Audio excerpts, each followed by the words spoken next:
Hello. हाँ, तो last class में हमने देखा था कि YDSE सेटअप में कुछ टर्म्स जो कि यूज की जाती हैं, रिप्रेजेंट कैसे करते हैं। ठीक है, तो दो स्लिट्स होती हैं जिनके सेपरेशन को हमने स्मॉल d से डिनोट किया था। फिर स्लिट से लेके स्क्रीन तक का जो डिस्टेंस है उसे हमने कैपिटल D से डिनोट किया था। ठीक है ना। आने वाली वेवलेंथ होंगी वो आपको लैम्डा से बताई जाएगी, और जो सेंटर ऑफ द स्क्रीन है, सबसे सिमेट्रिकल पॉइंट जो है, उसे O से डिनोट किया था हमने। वहां पे हमने देखा था कि सेंट्रल मैक्सिमा बना है।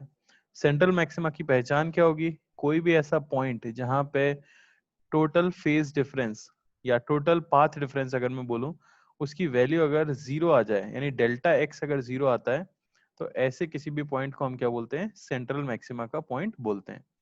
सेंट्रल मैक्सिमा का मीनिंग क्या है? ये वो पॉइंट है जिसके अबाउट फ्रिंज पैटर्न कंप्लीटली क्या होगा? सिमेट्रिक होगा। ठीक है ना, ये याद रखना है हमें।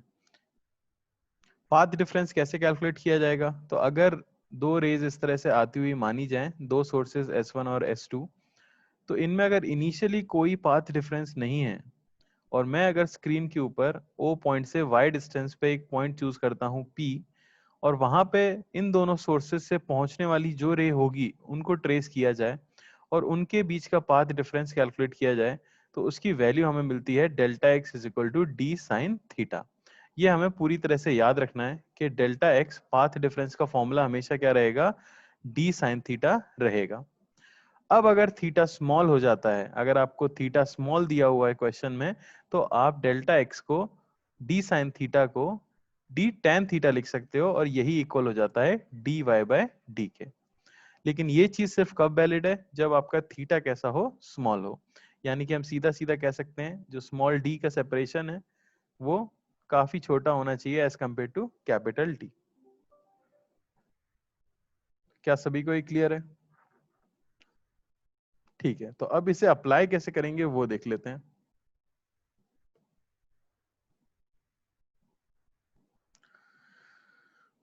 ठीक है, तो यहां आ जाएगा अपना एनालिसिस ऑफ फ्रिंज पैटर्न। ठीक है ना। क्या क्या होता है एक फ्रिंज पैटर्न के अंदर, वो देख लेते हैं।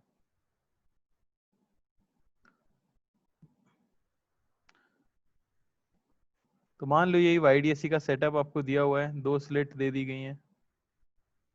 हमारे पास यहाँ पर स्क्रीन है, ये सेंट्रल लाइन है, ये पॉइंट है O सेंटर वाला, ये S1, ये S2, और जो वेव्स आ रही हैं उनमें इनिशियली कोई पाथ डिफरेंस नहीं है। कोई भी पॉइंट यहाँ P जो हम चूज करते हैं, दोनों सोर्सेस से जाने वाली लाइट को ट्रेस किया जाएगा और देखा जाता है कि उनके बीच का जो पाथ डिफरेंस आता है, ये जो एक्स्ट्रा पाथ नीचे वाली वेव चल रही है, इसी को हम डेल्टा एक्स बोलेंगे। तो ये पॉइंट, अगर ये एंगल थीटा है तो ये एंगल भी हमें मिलता है थीटा। ये सारी चीजें हम लिख चुके हैं। इसे मैं स्मॉल डी बोल देता हूँ, इसे मैं कैपिटल डी बोल देता हूँ, और ये डिस्टेंस मान लो कि y है। अब आपसे पूछ लिया जाए कि इस फ्रिंज पैटर्न में किस किस पॉइंट पर मैक्सिमम इंटेंसिटी होगी, वो पॉइंट पता करो। दो सोर्सेज हैं, दो सोर्सेज हर पॉसिबल डायरेक्शन में लाइट को फेंक रहे होंगे, तो दोनों सोर्सेज से हर पॉइंट पे पहुंचने वाली वेव को ट्रेस करके वहां पे नेट इंटेंसिटी हम कैलकुलेट कर सकते हैं। हमें पता है कि भाई नेट इंटेंसिटी जो रहती है वो हमें मिलती है I1 plus I2 plus 2 under root I1 I2 cos square delta five,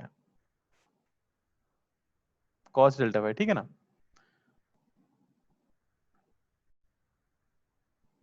समझ आ रहा है? ये हमारे पास नेट इंटेंसिटी का फॉर्मूला होता है, जिसमें हमें पता होता है if I1 is equal to I2, और इसे मैं I नॉट बोल दूं, तो आई नेट का फॉर्मूला हमें ये भी मिल जाता है 4I not cos square delta five by 2। तो ये दोनों फॉर्मूले आपको याद रखने हैं। खैर, हम डिस्कस कर रहे हैं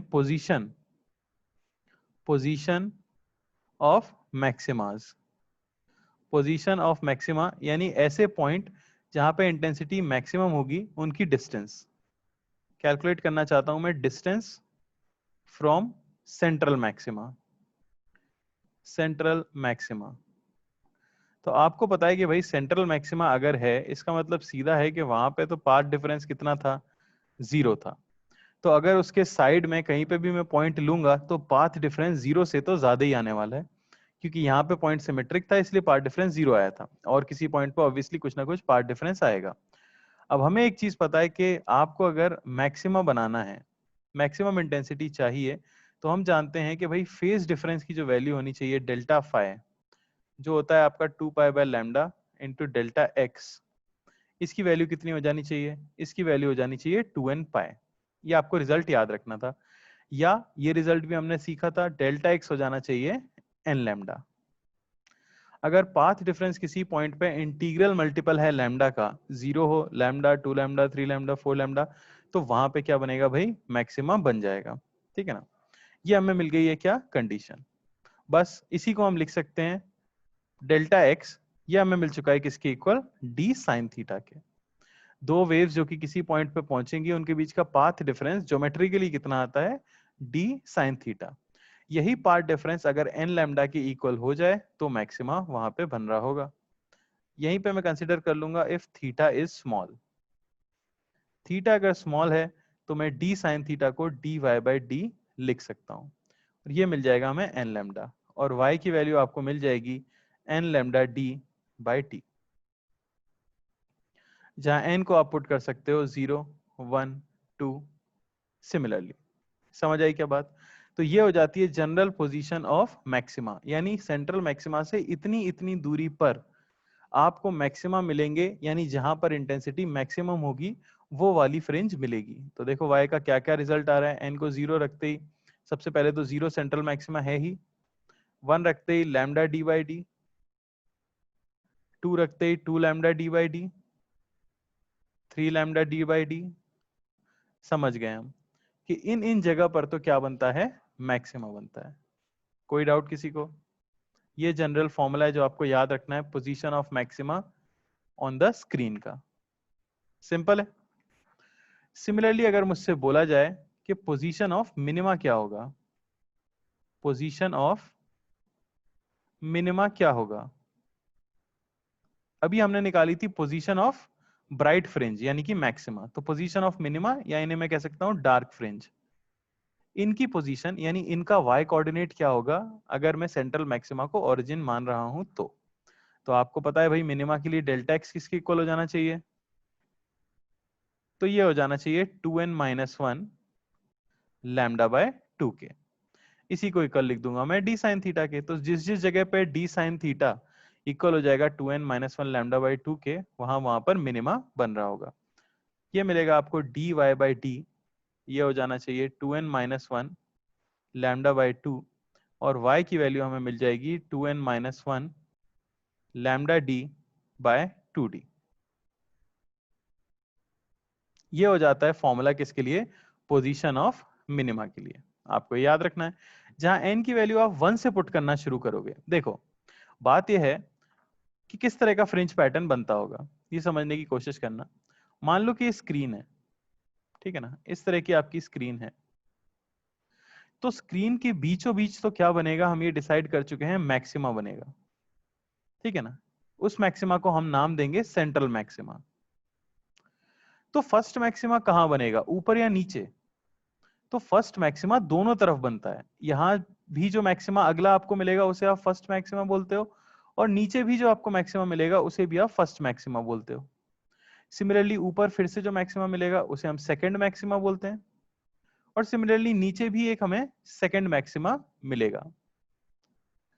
अब सेंट्रल मैक्सिमा तो क्या है ना, वो फ्रिंज है जो कि सिमेट्रिक कर देती है पूरे फ्रिंज पैटर्न को।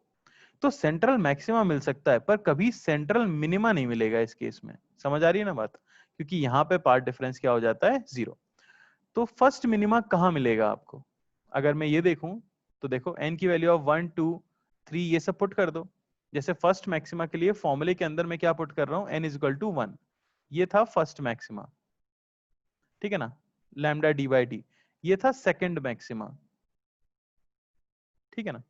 सिमिलरली इसमें अगर मैं n1 रख देता हूं तो मुझे y की वैल्यू क्या मिल जाएगी, देखो जरा, वो मिलेगी लैम्डा डी बाई 2d। 2 रख देता हूं तो 3 लैम्डा डी बाई 2d। तो ये जो अभी मुझे मिला है ये है पोजीशन किसकी? ये है पोजीशन फर्स्ट मिनिमा की। और ये है पोजीशन सेकंड मिनिमा की। यानी कि आप देख सकते हो पहला मैक्सिमा कहां मिल रहा था, लैम्डा डी बाई डी पे, पर पहला मिनिमा कहां मिल रहा है, lambda D by two D पे। यानी कि सेंट्रल मैक्सिमा होता है, उसके बाद यहां पे बीच में आ जाता है डार्क फ्रिंज, जिसे हम बोलते हैं फर्स्ट मिनिमा। फिर आता है फर्स्ट मैक्सिमा, फिर आती है एक डार्क फ्रिंज जिसे हम बोलते हैं सेकंड मिनिमा।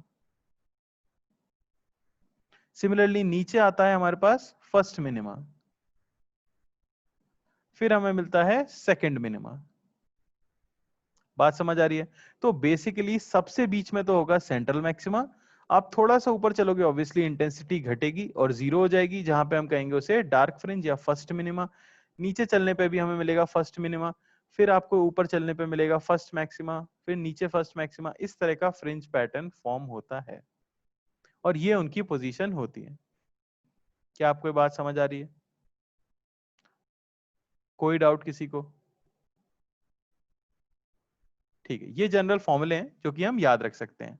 अब अच्छी बात यह है कि ये फॉर्मूले भी आपको याद रखने की जरूरत नहीं है, हम सिर्फ एक फॉर्मूला याद रखते हैं जिसे कहा जाता है fringe width. Fringe width.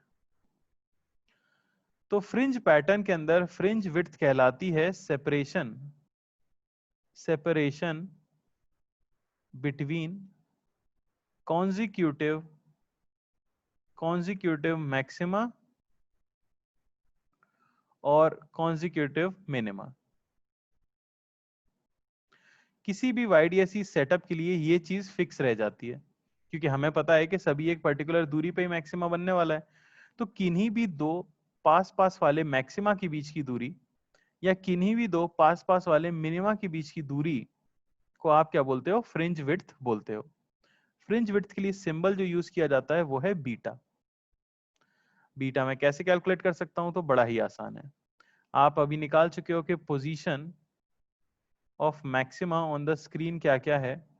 Position of maxima हमें मिला था n lambda d by d। Similarly position of minima क्या मिला था, पोजीशन ऑफ मिनिमा आपको मिला था 2n minus one lambda d by 2d। ये हम पोजीशन निकाल चुके हैं। समझ आई बात? तो किन्हीं भी दो मैक्सिमा के बीच की सेपरेशन अगर मैं निकालना चाहूं, separation between any two consecutive maxima, तो मैं क्या बता सकता हूं, जो बीटा की वैल्यू होगी वो हमें क्या मिल जाएगी। मान लो आप nth और n प्लस वन मैक्सिमा को निकाल लो, तो n lambda D by two D, sorry n lambda D by D minus n plus one lambda D by D का मॉड। इन दोनों के बीच के सेपरेशन को ही तो फ्रिंज विड्थ बोला जाएगा। मैंने कोई भी जनरल ले ली, अगर एक nth लिए तो उसके पास वाली कौन सी होगी, n प्लस वन एथ या उस n माइनस वन एथ, कोई सी भी आप ले सकते हो। तो बीटा यहां से आपको मिलेगा भाई कितना, lambda D by D.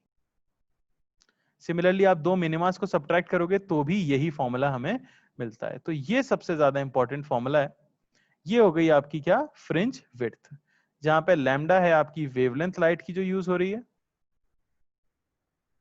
Small D है स्लिट सेपरेशन,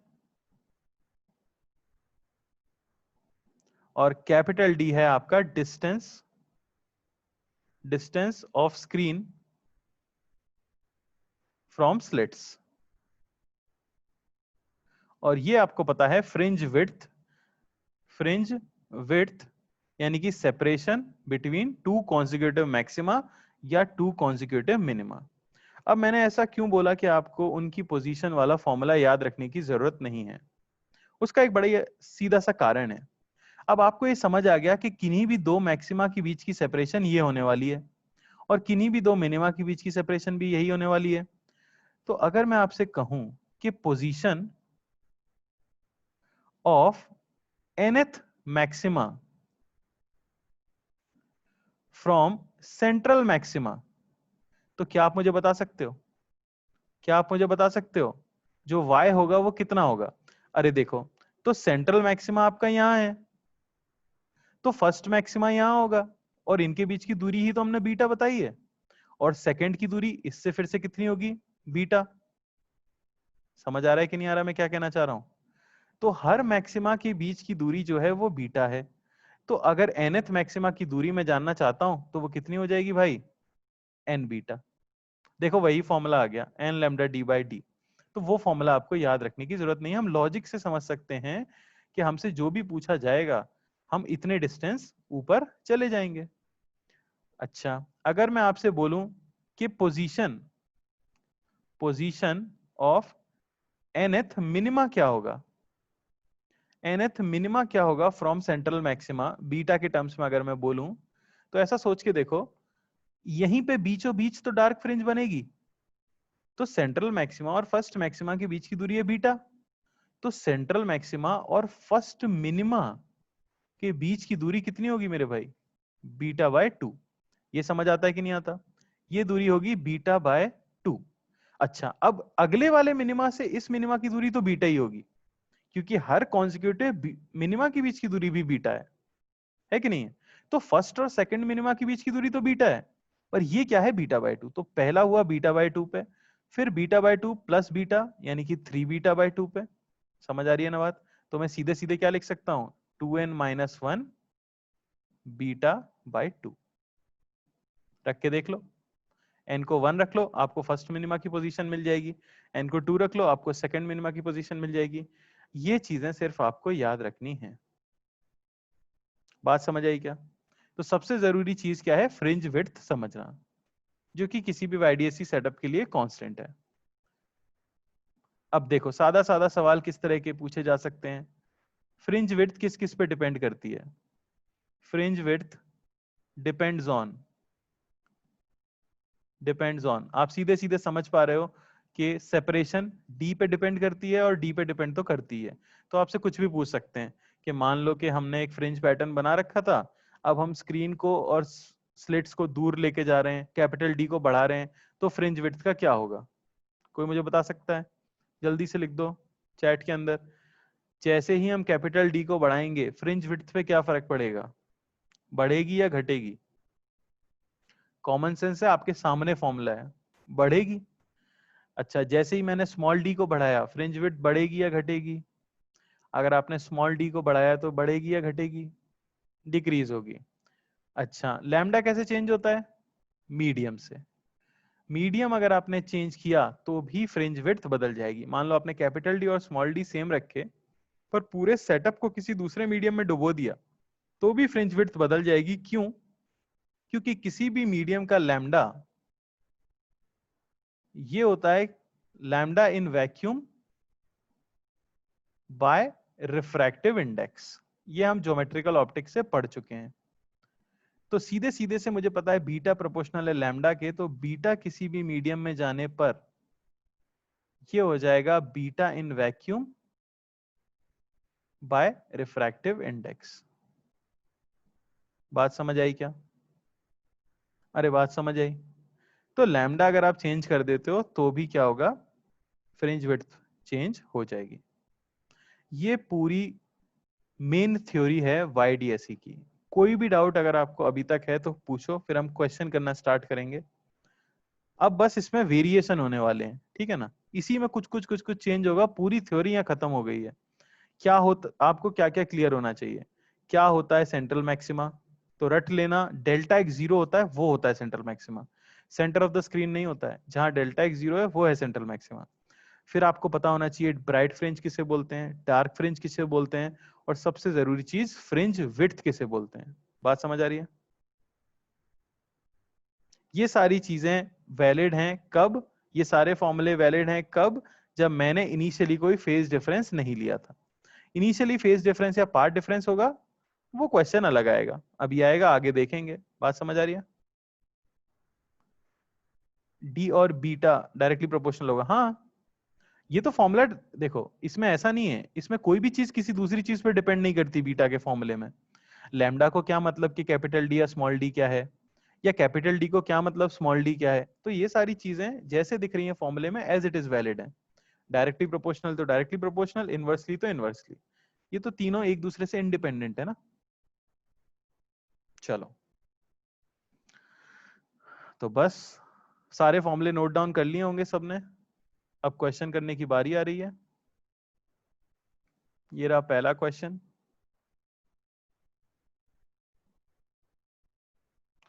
तो वेवलेंथ ऑफ लाइट जो यूज की गई है वो है 5 इंटू 10⁻⁻7 मीटर, और सेपरेशन बिटवीन द स्लिट्स ये आपको दिया गया है 1 मिलीमीटर।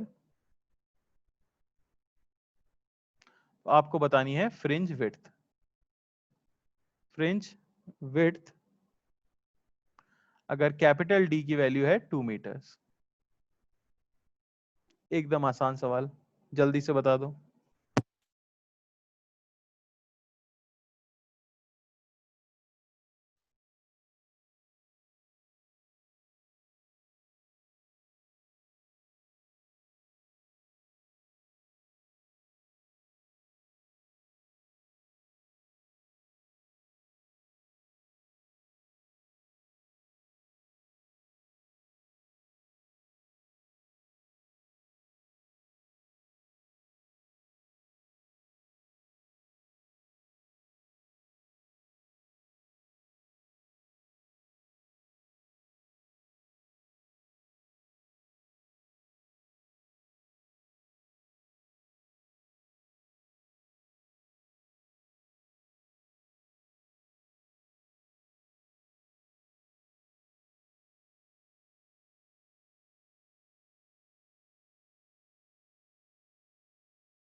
ठीक है भाई, तो जैसे कि दिख गया क्या आ जाएगा आंसर। बड़ा ही आसान फॉर्मूला बेस्ड क्वेश्चन था। बीटा ये होता है lambda D by D. 5 into 10⁻⁻7 D by D की वैल्यू आपको 10⁻³ मीटर, सब कुछ मीटर में पुट करना होगा। क्या हमें मिल जाता है कितना, 1 मिलीमीटर। 1 मिलीमीटर जो है फ्रिंज विड्थ होगी, यानी कॉन्जिक्यूटिव मैक्सिमास के बीच की दूरी 1 मिलीमीटर होगी। समझ आई बात।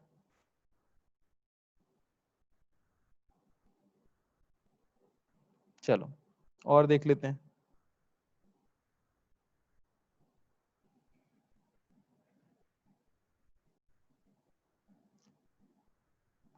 ठीक है, तो एक YDSC सेटअप में कुछ बदलाव किया गया है। एक स्लिट की जो विड्थ थी, स्लिट की विड्थ की यहां बात कर रहा हूं, एक की विड्थ W थी तो दूसरे की विड्थ 2W कर दी गई है। ठीक है ना, और यहां आपकी स्क्रीन है। ठीक है, if one slit width is made twice that of the other,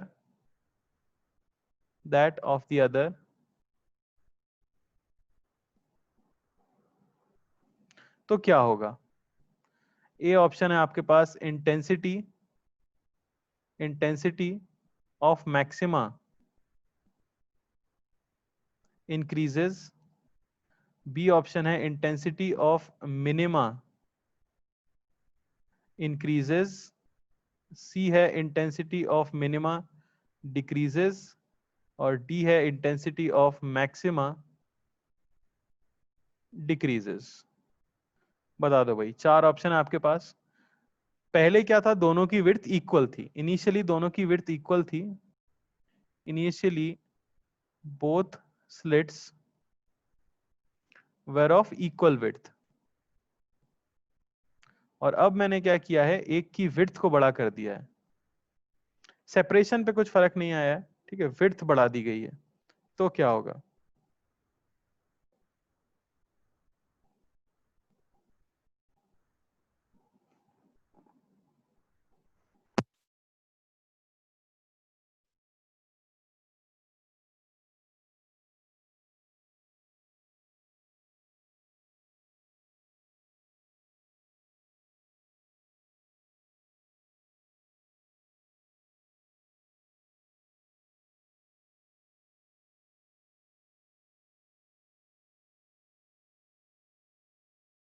ठीक है भाई, तो लोगों ने जनरली सही आंसर दे दिया है। क्या होगा? Doubling the width. क्या होगा डबल करने से width? Doubling the width increases intensity, ज्यादा लाइट बाहर आएगी। अरे है कि नहीं? तो ये जो सोर्स है हमारे, इसमें इस वाले सोर्स की इंटेंसिटी बढ़ गई। मान लो पहले आई नॉट थी और आई नॉट थी, तो पहले मैक्सिमम क्या हो रही थी 4 आई नॉट और मिनिमम क्या हो रही थी 0। अब आपने एक की इंटेंसिटी क्या करी, आई नॉट से बड़ी कर दी है, तो भाई मैक्सिमा की इंटेंसिटी भी आई नॉट से बढ़ जाएगी, 4 आई नॉट से बड़ी हो जाएगी, और मिनिमा की इंटेंसिटी भी 0 से ज्यादा बड़ी हो जाएगी, क्योंकि अब दोनों एक दूसरे को कैंसिल आउट नहीं करेंगे। अरे बात समझ आती है कि नहीं आती है? सीधा सा फॉर्मूला है ना हमारे पास। इंटेंसिटी मैक्सिमा की क्या हो जाएगी? इंटेंसिटी ऑफ मैक्सिमा ये होता है under root of I1 plus under root of I2 का होल स्क्वायर, और इंटेंसिटी ऑफ मिनिमा ये होता है under root of I1 minus under root of I2 का होल स्क्वायर। तो अगर आपने किसी भी एक इंटेंसिटी को बढ़ा दिया, तो हम सीधे सीधे देख सकते हैं कि दोनों का ही मैग्नीट्यूड क्या होने वाला है, बढ़ने वाला है। तो अगर आप मैक्सिमा की इंटेंसिटी बढ़ाओ या मिनिमा की इंटेंसिटी बढ़ाओ, तो फाइनली क्या हो जाएगा, एक स्लिट की विड्थ बढ़ाने से इन दोनों की इंटेंसिटी क्या हो जाएगी, बढ़ जाएगी, मैक्सिमा की भी और मिनिमा की भी, क्योंकि स्लिट की विड्थ बढ़ाने से एक सोर्स की इंटेंसिटी इफेक्टिवली क्या हो रही है, बढ़ रही है। क्लियर है? चलो और एक सवाल देख लेते हैं। तो ये जैसे मेंस टाइप का क्वेश्चन था, ये भी मेंस टाइप का क्वेश्चन है जो मैं आपको दे रहा हूं। वो ये है, the maximum intensity, the maximum intensity, the maximum intensity in YDSC is I not. Identical slits हैं, आइडेंटिकल स्लिट्स हैं, तो मैक्सिमम इंटेंसिटी आपको दी गई है आई नॉट, ठीक है ना। Then find the intensity, then find the intensity at center, intensity at center if one slit is covered। किसी ने एक स्लिट को कवर कर दिया, दो स्लिट थी, दोनों आइडेंटिकल स्लिट्स थी, तब मैक्सिमम इंटेंसिटी आपको मिल रही थी आई नॉट, ठीक है ना। ऑप्शंस दे देता हूं मैं आपको, आई नॉट, बी ऑप्शन है आपका 2 I naught, C option I naught by 4, और D option I naught by 2। अब एक स्लिट को आपने ढक दिया है, तो फिर फाइनल इंटेंसिटी क्या होगी सेंटर पे, जहां पहले सेंट्रल मैक्सिमा बन रहा था। चलो देख लेते हैं। तो आइडेंटिकल सोर्सेस में क्या होगा, आइडेंटिकल सोर्सेस होते हैं तो आई नेट का फॉर्मूला हम यूज करते हैं 4i cos square delta phi by 2। अगर दोनों स्लिट्स की इंटेंसिटी आई है, ठीक है ना, तो आई नेट का फॉर्मूला यूज करते हो आप 4i cos square delta phi by 2, और आई मैक्स मिलता है उस केस में कितना, 4i, है कि नहीं। तो अब उन्होंने कहा है कि मैक्सिमम इंटेंसिटी आई नॉट है, तो आई नॉट उसकी मैक्सिमम इंटेंसिटी हो गई, ये होना चाहिए 4i। तो आई की वैल्यू आपको क्या मिली, आई नॉट बाय 4, यानी इंडिविजुअल जो स्लिट थी वो कितनी इंटेंसिटी प्रोड्यूस कर रही थी, आई नॉट बाय 4 इंटेंसिटी जनरेट कर रही थी। अब आपने क्या किया भाई, आपने एक स्लिट को गायब कर दिया, तो इंटरफेरेंस हो गई नहीं, सिर्फ इसकी लाइट पहुंचेगी और वो कितनी इंटेंसिटी जनरेट करेगी, आई, और आई किसकी इक्वल है, आई नॉट बाय 4। तो आंसर क्या होगा हमारा, सी। कोई डाउट किसी को, कोई डाउट? चलो और देख लेते हैं। अब हम अपने YDSC के फॉर्मूले के क्वेश्चंस कर लेते हैं थोड़े से, ठीक है ना। चलो तो ये आपका सेटअप है,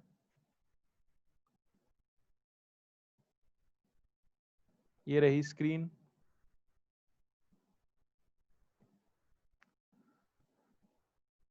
लैम्डा हमें दिया हुआ है 6000 एंगस्ट्रॉम,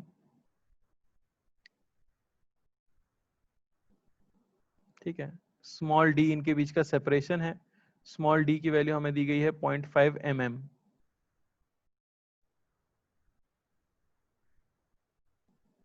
और ये दूरी दी गई है आपको 2.5 मीटर।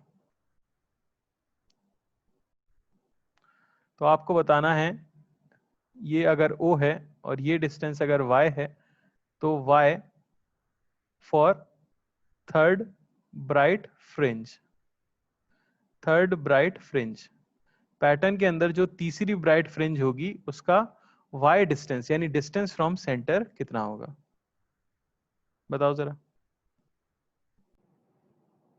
चलो देखो,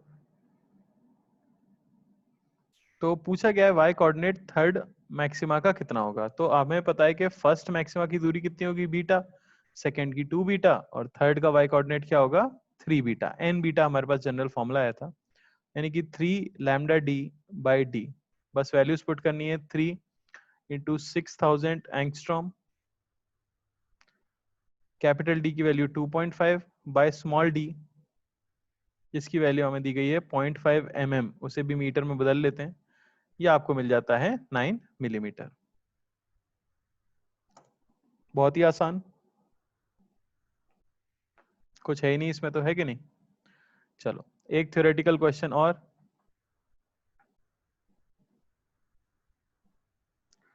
ठीक है, if YDSE setup, if YDSE setup is moved from air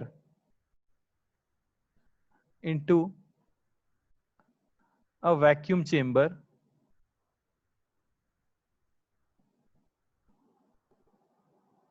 तो क्या होगा। चार ऑप्शंस हैं। No interference, no interference pattern, interference pattern बनना बंद हो जाएगा। बी ऑप्शन है same interference pattern, same interference pattern रहेगा। सी ऑप्शन है beta will increase, beta will increase, और डी ऑप्शन है बीटा विल डिक्रीज।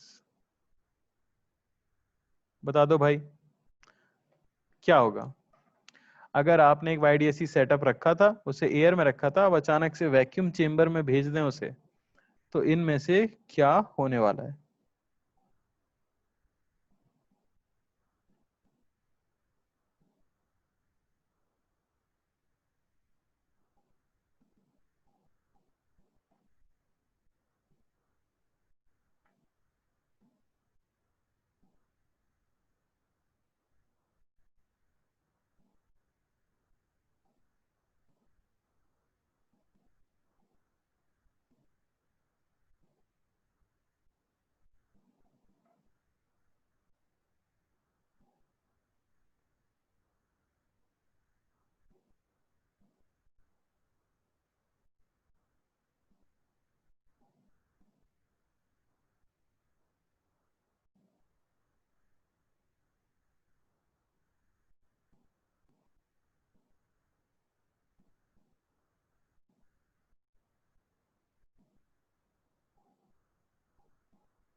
हाँ भाई, तो क्या आंसर आ जाएगा। बड़ा ही आसान सा सवाल है। बीटा क्या हो जाएगा, बढ़ जाएगा। क्यों बढ़ जाएगा, क्योंकि लैम्डा इन एयर, ये जो है लैम्डा इन एयर, ये स्लाइटली थोड़ा सा छोटा होगा लैम्डा इन वैक्यूम से। क्योंकि एग्जैक्टली वैक्यूम का म्यू हम लेते हैं 1, एयर का जो म्यू होगा ये स्लाइटली ग्रेटर देन 1 होगा, स्लाइटली ग्रेटर देन 1 होगा। बात समझ आ रही है क्या। तो इफेक्टिवली आपका लैम्डा क्या होने वाला है, इंक्रीज होने वाला है। तो फ्रिंज विड्थ भी क्या हो जाएगी, इंक्रीज हो जाएगी, क्योंकि हमें पता है बीटा ये होता है लैम्डा डी बाई डी, है कि नहीं। म्यू रिलेटिव मतलब बेसिकली वो जिस मीडियम में रखा है उसका म्यू था वो, ठीक है ना। जिस भी मीडियम में आप रखते हो उसका म्यू रखना होता है। अब एयर का एग्जैक्टली 1 नहीं होता है, थोड़ा सा बड़ा होता है, इस पॉइंट को यहाँ पे कंसिडर करना था हमें। समझ आई क्या बात। चलो एक और क्वेश्चन कर लेते हैं।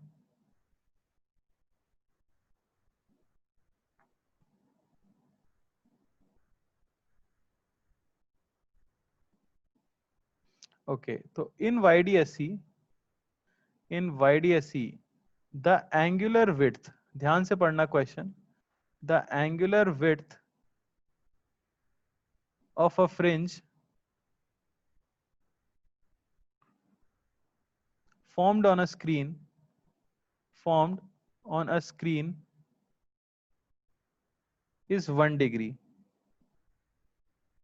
लैम्डा जो यूज किया जा रहा है वो 6000 एंगस्ट्रॉम है। तो find separation between the slits. थोड़ा सा अच्छा क्वेश्चन है, ध्यान से पढ़ना। The angular width of the fringe formed on the screen is 1 degree, ठीक है। Then the wavelength is 6000 angstrom, तो स्पेसिंग बिटवीन द स्लिट्स कितनी है, ये आपका क्वेश्चन है। ट्राई करो।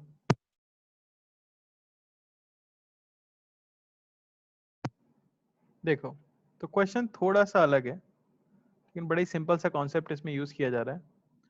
वो ये कहना चाह रहे हैं कि जो फ्रिंज विड्थ वहां पे होगी, बेसिकली वही तो होती है विड्थ ऑफ अ फ्रिंज। किसी भी फ्रिंज की जो विड्थ है, वो जो एंगल सबटेंड करती है वो कितना करती है, 1 डिग्री सबटेंड करती है। तो ये लेंथ कितनी होगी, बीटा होगी। तो बीटा बेसिकली आपको बताया गया है कि सबटेंड कर रहा है 1 डिग्री यहां से। अच्छा, ये डिस्टेंस अगर मैं कैपिटल डी ले लूं, तो क्योंकि ये ऑलमोस्ट मैं क्या मान सकता हूं, एक स्ट्रेट लाइन मान सकता हूं, तो हमें पता है कि आर्क की लेंथ क्या हो जाती है, आर्क की लेंथ हो जाती है आर थीटा। तो उसी तरह से मैं निकाल सकता हूं कि ये जो सेपरेशन बीटा है, ये होनी चाहिए रेडियस, यानी कि डी इंटू थीटा। बात समझ आई क्या? मैंने कैपिटल डी को मान लिया है रेडियस, और 1 डिग्री का टर्न लेने पे बीटा डिस्टेंस कवर हो रहा है। तो length of arc is equal to R into theta, क्योंकि सेपरेशन बहुत लार्ज है तो मैं ये यूज कर सकता हूँ। अब बीटा होता है लैम्डा डी बाई डी, ये होना चाहिए डी थीटा। अननोन हमारे पास स्मॉल डी है, स्मॉल डी की वैल्यू हमें मिल जाएगी lambda by theta. Theta obviously हम रेडियन में रखेंगे। स्मॉल डी हमें मिल जाता है लैम्डा, यानी कि 6000 इंटू 10⁻⁻10 बाय थीटा, यानी कि पाई बाय 180। ये आपको आंसर मिल जाएगा। कोई डाउट किसी को? सिर्फ इसे हमें सॉल्व करना है, यही आंसर है। चले अगले क्वेश्चन पे, अगर डाउट नहीं है तो। चलो,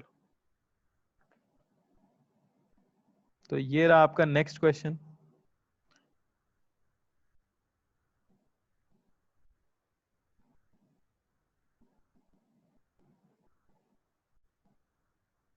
ये YDSE सेटअप है, ये आपका स्मॉल डी ले लो, कैपिटल डी। स्मॉल डी की वैल्यू दी गई है 1 मिलीमीटर। लैम्डा आपको दिया गया है 6.5 इंटू 10⁻⁻7 मीटर, और कैपिटल डी की वैल्यू दी गई है 1 मीटर। तो आपको बताना है separation between third dark fringe and fifth bright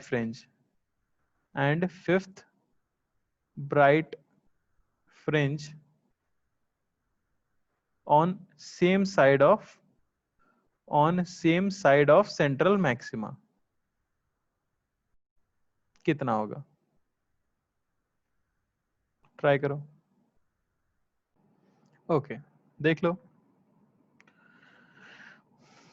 तो बस आपको ये याद रखना है कि जैसे पोजीशन में बोलूं, पोजीशन ऑफ फिफ्थ मैक्सिमा, यानी कि फिफ्थ ब्राइट फ्रिंज क्या होगी, तो फिफ्थ ब्राइट फ्रिंज की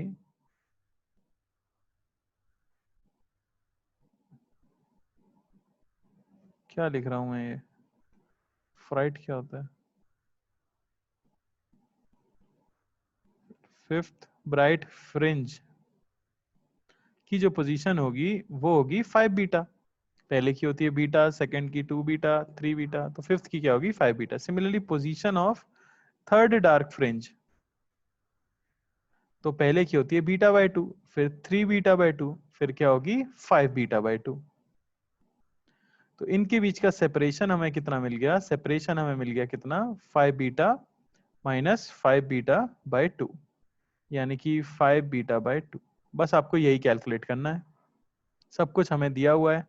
सेपरेशन x जो हमें मिल जाएगा वो हो जाएगा 5, बीटा हो गया लैम्डा, लैम्डा है 6000 एंगस्ट्रॉम, नहीं 6.5 into 10⁻⁻7, 6.5 into 10⁻⁻7 into capital D जो कि है 1 मीटर बाय स्मॉल डी जो कि है 1 मिलीमीटर, 10⁻⁻3। बस इसे हमें सॉल्व करना था बाय 2 ऑब्वियसली, ठीक है ना। सॉल्व करने से यह हमें मिल जाता है लगभग 1.63 mm। ठीक है, सिंपल कैलकुलेशन है, जो चीजें बताई गई हैं सिर्फ उन्हें ध्यान रखना है। कोई डाउट किसी को? बोलो भाई। आसान लग रहा है ना? इजी है, सिर्फ कैलकुलेशन है और कुछ नहीं है। चलो थोड़ा सा अच्छा क्वेश्चन कर लेते हैं। तो क्वेश्चन है इन YDSE, in YDSE 10th maxima for lambda 1 is at a distance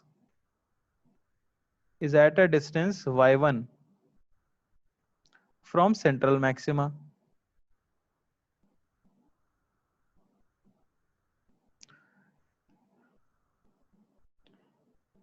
and fifth maxima is at a distance y2 for wavelength lambda 2.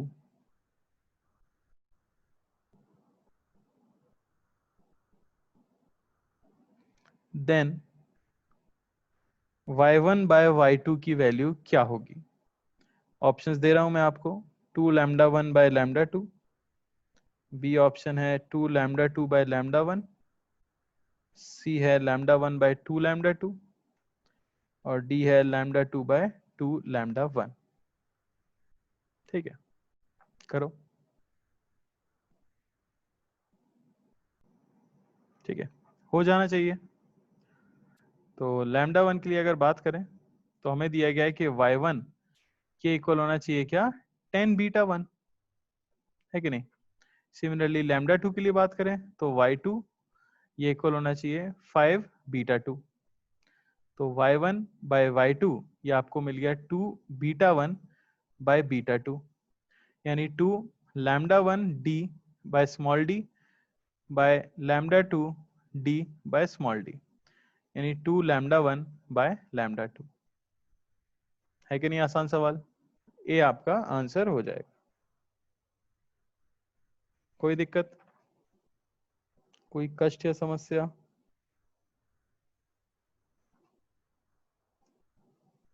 चलो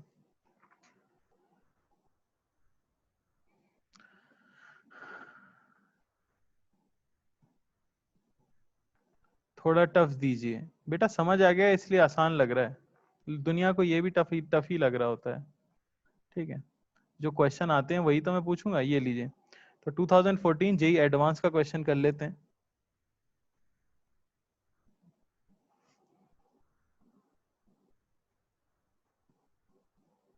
ओके, तो क्वेश्चन है a source emits two wavelengths,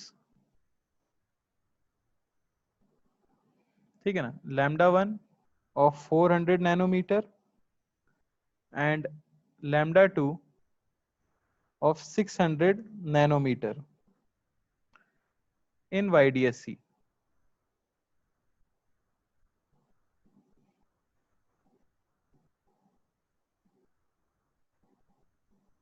ठीक है, if in a given distance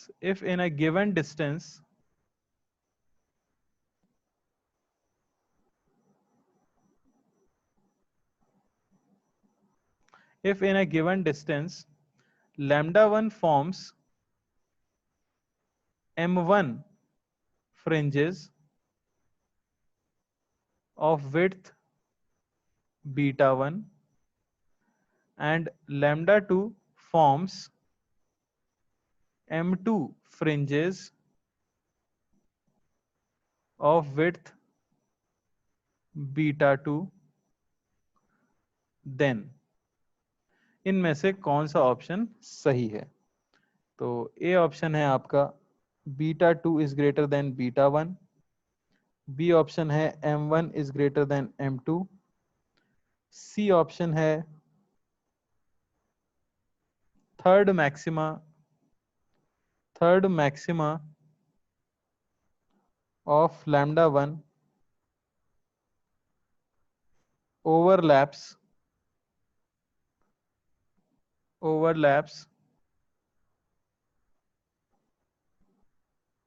fifth minimum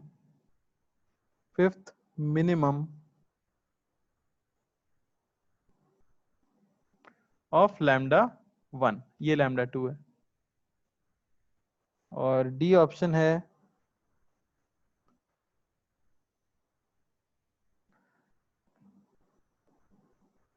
none. बताओ, चार option है आपके पास, advance का क्वेश्चन है, तो बेसिकली 2 बार YDSC करके देखना है आपको और इनमें कौन सा ऑप्शन सही है ये बताना है।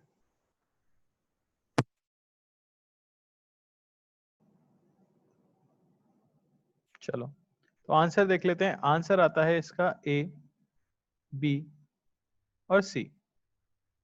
कैसे आ जाएगा ए बी सी? तो पहली चीज तो आपको बीटा का रिलेशन बताना है। तो बीटा तो होता है भाई लैम्डा डी बाई डी, यानी बीटा तो प्रोपोर्शनल है लैम्डा के। तो जिसका लैम्डा बड़ा उसका बीटा बड़ा, तो लैम्डा 2 हमें दिख रहा है बड़ा है लैम्डा 1 से, तो बीटा 2 बड़ा है बीटा 1 से, इसमें तो कोई डाउट नहीं है। अब उन्होंने कहा है कि एक x डिस्टेंस के अंदर m1 बीटा 1 बन जाती है विड्थ और m2 बीटा 2 बन जाती है। समझ आ रही है बात? यानी कि m1 बीटा 1 ये इक्वल है m2 बीटा 2 के एक पर्टिकुलर दूरी के अंदर।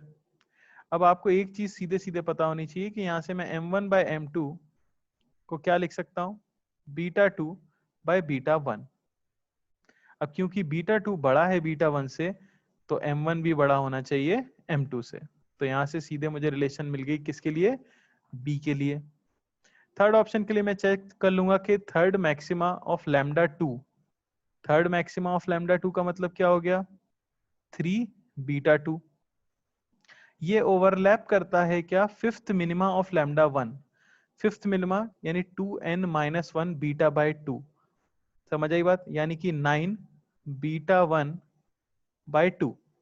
फॉर्मूला याद रखना है आपको जनरल, 2n-1 बीटा बाय 2। तो इसकी वैल्यू कैलकुलेट कर लेते हैं। तो ये मिल जाएगा हमें 3 इंटू बीटा 2, ठीक है, लैम्डा है 600 nanometre into D by D. और इसके लिए अगर मैं कैलकुलेट करूं, ये y हो गया, और y2 अगर मैं कैलकुलेट करूं तो 9 इंटू वेवलेंथ कितनी दी गई है हमें, 400 nanometre D by D by 2। समझ आई क्या बात? ये देखो ये कितना आ रहा है आपको, ये मिल जाएगा 1800 डी बाय डी नैनोमीटर। और ये भी हमें कितना मिल रहा है, ये भी मिल रहा है 1800 डी बाय डी नैनोमीटर। तो दोनों का y कोऑर्डिनेट क्या आ गया, सेम, यानी कि सीधी सी बात है दोनों क्या कर रहे होंगे, कोइंसाइड। तो क्या इस क्वेश्चन को मैं टफ बोलूंगा? अब ये एडवांस में आया है, क्या मैं इसे टफ बोलूंगा? नहीं, हलवा सवाल था, ठीक है ना, बस आपसे थोड़ी सी कैलकुलेशन करवाई थी। किसी को किसी भी पार्ट में कोई डाउट इस क्वेश्चन के, किसी पार्ट में कोई डाउट?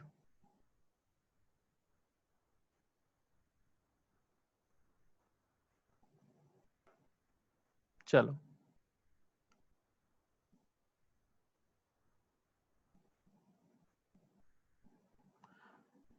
और देख लेते हैं। तो ये आया 2013 एडवांस में क्वेश्चन, ठीक है ना।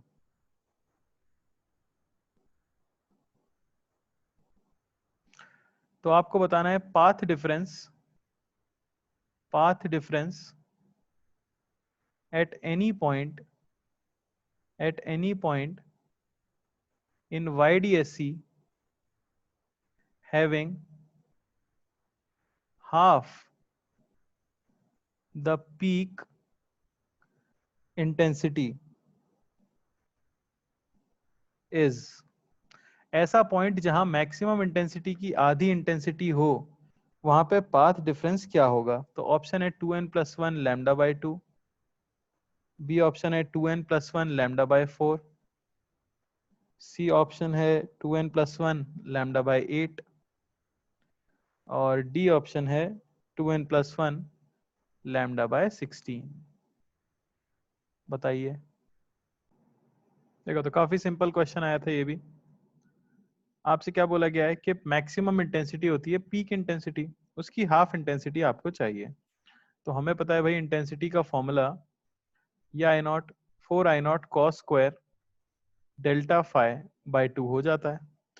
तो नेट इंटेंसिटी हाफ हो गई यानी कि 2I0, ये होना चाहिए 4I0 cos square delta phi by 2।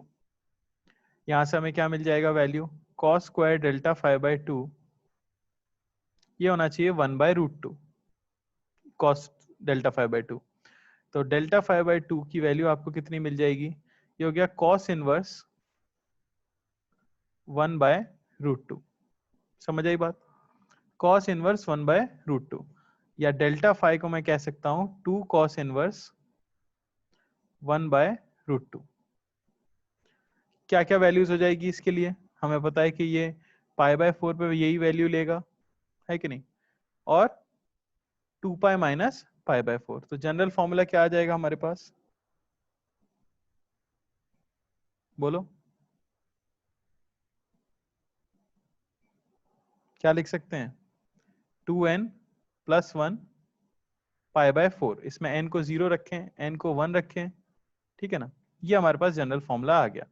इसी को मैं लिख दूंगा क्या, 2π/λ इंटू डेल्टा एक्स, ये होना चाहिए 2n+1 π/4, या लैम्डा की वैल्यू हमें मिल गई कितनी, 2n+1 lambda by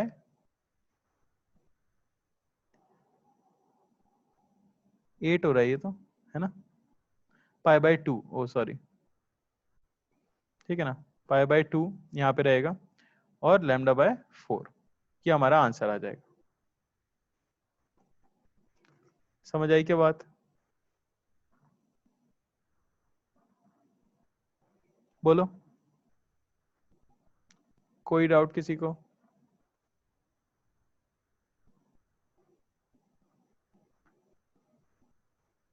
basically into 2 किया था ना हमने, यहाँ पे 4 था, इंटू 2 करना भूल गए थे हम। कोई डाउट किसी को, सिंपल है। तो देख लो तुम यार, टफ क्वेश्चन आते नहीं है, दुखी होने की कोई बात ही नहीं है, ठीक है ना।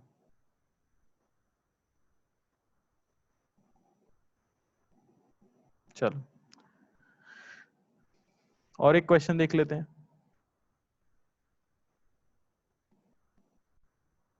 तो ये एडवांस 2012 का है। तो ग्रीन, रेड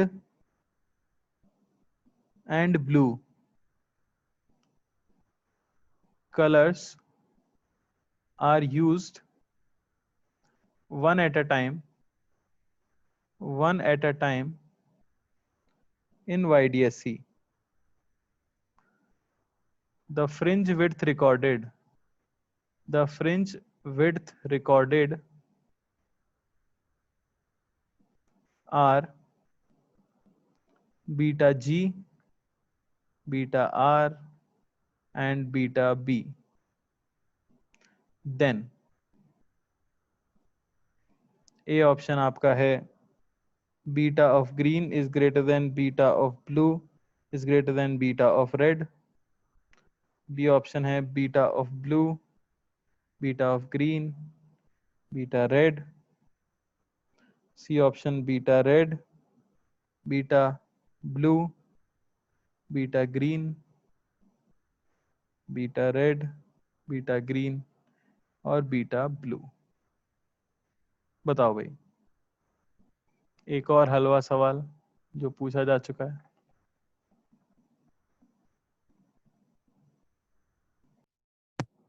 देखो, तो इससे आसान सवाल तो पूछ पाना पॉसिबल ही नहीं था। बीटा जो है प्रोपोर्शनल होता है लैम्डा के, और आपसे सिर्फ लैम्डा का ऑर्डर पूछा गया है, तो ये विबग्योर हमारे पास होता है। ठीक है ना, हमें सिर्फ ऑर्डर याद रखना है। अगर आप इस तरह से मूव कर रहे हो तो लैम्डा क्या हो रहा होगा, इंक्रीज हो रहा होगा।